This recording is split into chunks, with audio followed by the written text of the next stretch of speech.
Hello and welcome back to my channel. My name is Elena and I am the homeschool mama to 3 children. We are finishing up our 8th grade year, our 2nd grade year, and our TK kinder year. My youngest is special needs and he is on the autism spectrum, so his grade can kind of fluctuate. This video is about how we can finish our homeschool year strong, just a few tips. This is in collaboration with Abby from Rooted in Rest and Jessica from the Waldock Way. So if you're interested, stay tuned and I'll let you know a few tips how we plan to finish our year strong.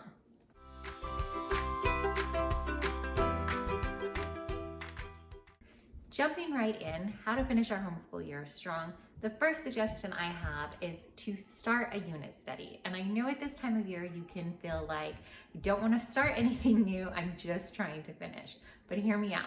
If you start a new unit study, it doesn't have to be very big, it can be small, it can be just the thing you need to give your school a jump start. Ooh, I don't know if you can hear that, my kids are playing upstairs.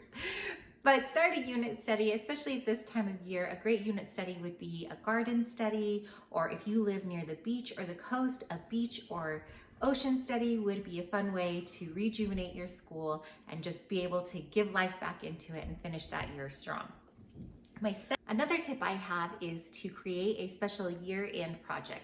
So this can be something like a yearbook that you create or a scrapbook. You can go back to all the adventures that you've done this homeschool year and take a look and collaborate it all together with your kids, and just, it's a fun way to see how far you've come. You can go back through, if you're like me, you have a million pictures on your phone and you can pick some out, print them, put them into a book and have that as a special memento. You can also go back into your workbooks and flip all the way back to the beginning, and just it's neat for the kids to see how far they've come in either penmanship or just what all they've learned. Another option would be to do a year in review video. You can have the kids put together something, and then you can either, if you have family close by, have them come over and watch, or they can Zoom and they can do a presentation type sort of thing, or just a video that they play for family and friends. The third tip that I have is school in a different area. Now, the weather where I am is getting to be a lot nicer. We're coming out of our winter and breaking into spring, and we have some really great days. So school in a different area, because we homeschool, we don't always have to be in the same setting all the time. We have the freedom to go school in the backyard or the front yard or down at a park, wherever you want. Go ahead and pack up your books, pack up some snacks, and just get out for a little while. Or it can be as simple as doing school in a different area of the house.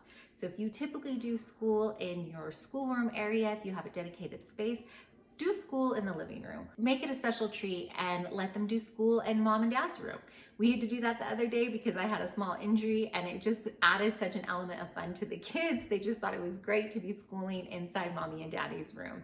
So it doesn't have to be complicated, but just changing up your space can change your perspective. Another tip would be to do a literature type study to end the year strong. So some literature type studies for younger kids are 5 in a row.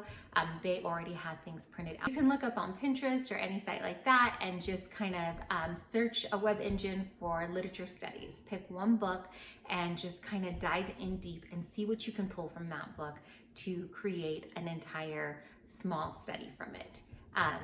Read alouds, if you guys are doing read alouds in your school, that would be a great way to dig in deeper and find out maybe other things that this author has done. What was their life like? Another great thing we could do to finish the year strong is field trips.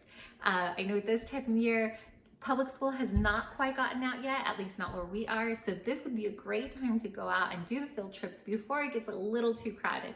If you have things that are open in your area, like museums and zoos and things like that, those are great. But if you don't, you could still do a field trip to a local park, or if, like I said, if you're on the coast, you can go to your coastal, you can do a hike, things like that. Think outside the box and just think, what can I make into a field trip, a super special trip for them?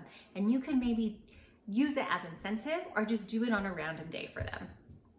And the last tip I have is, if you have a dedicated space that you're doing your homeschool in, so if you have a homeschool room or a homeschool section of your home, just move the furniture around, change up your posters, just change up the environment. And that, for us at least, always kind of brightens us up. The kids come in, they notice, oh, you changed this, you moved that. And somehow it just makes the day go a little easier because it feels new and exciting. These are all the tips I have for you. Please make sure that you click on the playlist listed below for all the other homeschooling mamas that are joining in this collaboration. I know that you'll certainly enjoy them. If you like this video, please give it a thumbs up and click to subscribe for more inspiration amongst the chaos.